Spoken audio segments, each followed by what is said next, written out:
Hi friends, please subscribe to Amravati Media and press the bell icon for more latest updates. ఏపీలో బూతుల రాజకీయం వేళ శుద్ధపూసలు కులము అన్న కురువంశము ఎన్నడో కుల విహీనమైపోయింది. ఇప్పుడు కొత్తగా కుల ప్రస్తావన ఎక్కడిది? మహాభారతంలో కుల ప్రస్తావన వచ్చినప్పుడు దుర్యోధనుడు చెప్పిన మాటలు ఇవి. ఎన్నో వందల సంవత్సరాల క్రితమే కులం అనేది ఒక పంకిలమని దుర్యోధనుడు చెప్పాడు. ఇందులో కులం అనే విషయాన్ని కాస్త పక్కన పెడితే ప్రస్తుత ఏపీ రాజకీయాలు బూతు అనేది లేకుండా బూతు పలకకుండా సాగని పరిస్థితి. ఇందులో ఈ పార్టీ శుద్ధపూస, ఆ పార్టీ శుద్ధపూస అని చెప్పడానికి లేదు. అన్నీ ఆ తానులో ముక్కలే.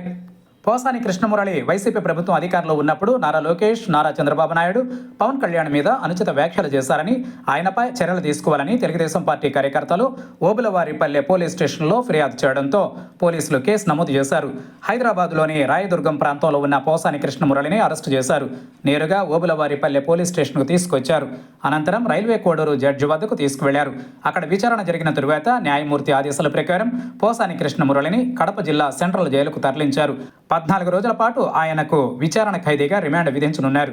చంద్రబాబు నాయుడు, పవన్ కళ్యాణ్, నారా లోకేష్లపై పోసాని కృష్ణమురళి తీవ్ర విమర్శలు చేసిన నేపథ్యంలోనే ఆయనపై కేసులు నమోదు చేసినట్టు ఏపీ పోలీసులు చెబుతున్నారు. పోసాని కృష్ణమురళి అరెస్టు నేపథ్యంలో వైసీపీ నాయకులు తెరపైకి కూటమి నాయకుల వీడియోలను తీసుకొస్తున్నారు. ట్విట్టర్లో గ్రాడ్యుయేట్ అడ్డా అనే ఐడిలో కూటమి సుభాషితాలు పేరుతో ఒక వీడియోను పోస్ట్ చేశారు. అందులో పవన్ కళ్యాణ్, నారా చంద్రబాబు నాయుడు, లోకేష్ బూతులు మాట్లాడిన వీడియోలు ఉన్నాయి. ఆ వీడియోలో పలు సందర్భాలలో నారా చంద్రబాబు, నారా లోకేష్, పవన్ కళ్యాణ్ వైసీపీ నేతలపై చేసిన విమర్శలు ఉన్నాయి. జగన్మోహన్ రెడ్డిని టార్గెట్గా చేసుకుని నారా చంద్రబాబు నాయుడు, నారా లోకేష్, పవన్ కళ్యాణ్ చేసిన విమర్శలను ఆ వీడియోలో చూపించారు. వీళ్ల మీద చర్యలు ఉండవా అంటూ ఆ ఐడి నిర్వాహకులు ప్రశ్నిస్తున్నారు. అయితే ఇది వైసీపీ సానుభూతి పరులు నిర్వహిస్తున్నట్టు తెలుస్తోంది. ఈ ఐడిలో కూటమి నేతలు మాట్లాడిన మాటలు, గతంలో వారు ఇచ్చిన హామీలు, చేసిన విమర్శల తాలూకు వీడియోలున్నాయి. కూటమి నేతలు చేసిన విమర్శల తాలూకు సంబంధించిన వీడియోను పోస్ట్ చేసిన నేపథ్యంలో టీడీపీ కార్యకర్తలు కూడా స్పందిస్తున్నారు. గతంలో పోసాని కృష్ణమురళి, రోజా, ఇతర నాయకులు ఎలాంటి విమర్శలు చేశారు, వారిపై ఎలాంటి చర్యలు తీసుకున్నారో కూడా చెప్పాలని వారు ప్రశ్నిస్తున్నారు.